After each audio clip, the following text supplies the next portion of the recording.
I would like to take you to Central Africa, to a huge waterhole. On one side, the red desert stretches out to the horizon. On the other, a forest. The sun is just rising, and the animals are drinking at the waterhole. The antelope, the eland cattle, the springboks, small furry animals and birds.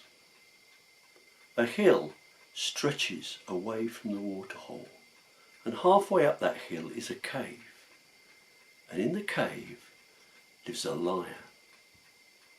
Each morning the lion walks out slowly on his big lion paws, looks down at the animals below and roars. The antelope, eland cattle and springboks dash off across the plain. The small furry beasts rush into the bushes, and the birds fly up in a panic into the trees. And the lion smiles to himself, puts his chin on his paws and sleeps there for the rest of the day. The next morning, before the sun has risen and it has become hot, all the animals surround the waterhole again. And the lion comes out of his cave on his big lion paws. And he roars. The eland cattle, the springboks, the antelope dash off across the plain. The small furry animals rush for the bushes, and the birds fly up in a panic into the trees. And the lion puts his chin on his paws and smiles, because he likes that start to his day. And each day it's the same. The animals come down to drink before the sun gets too hot. And each morning the lion comes out and roars a loud roar, and the animals rush away in a panic.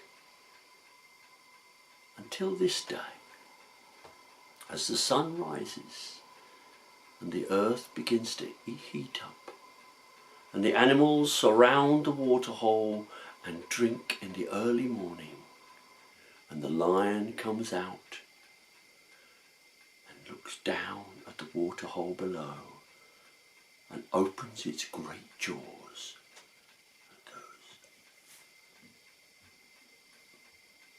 and nothing happens.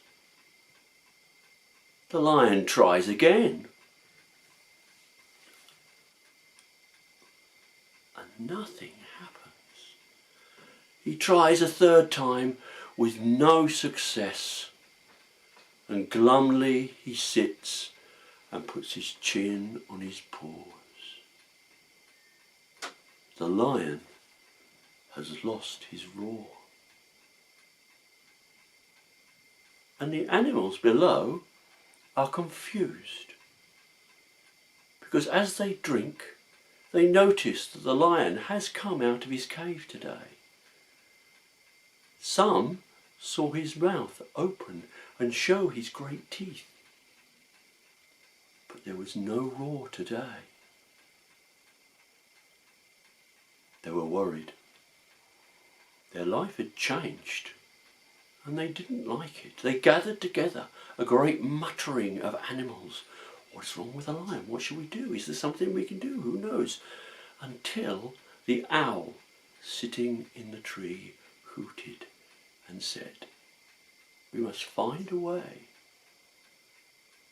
to help the lion. There was another general muttering. How can we help the lion? How can we help the lion? And then the nightingale spoke up from a twig on the tree and said, there is a woman in the woods who, when the birds have lost their song, she gives them a drink, and back it comes. Perhaps she can do the same for the lion. They talked again. The fox and the badger spoke up.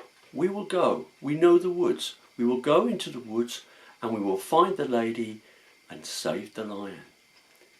The nightingale led the way, and the fox and the badger ran and ran and ran until they came to a clearing. And in the clearing was a small white cottage with a fence, and a gate in the fence, and a path up to a door. And when they got to the door, their courage began to desert them. But they knocked, and the door was opened with a creak. But there stood a smiling woman in brightly coloured clothes, and she looked down at them and said, "Hello, chaps, come on in. What can I do for you?" In babbling voices they told her about the lion. The lion comes out and roars in the morning, we all run away, but today he The lion, she said with a smile, has lost his roar. And she looked up, and for the first time they noticed on the shelf bottles of liquids, all different colours. And she took down an orange one. "Take this to your lion," she said, "but he must drink it in a special way. The first part he takes into his mouth and swallows it.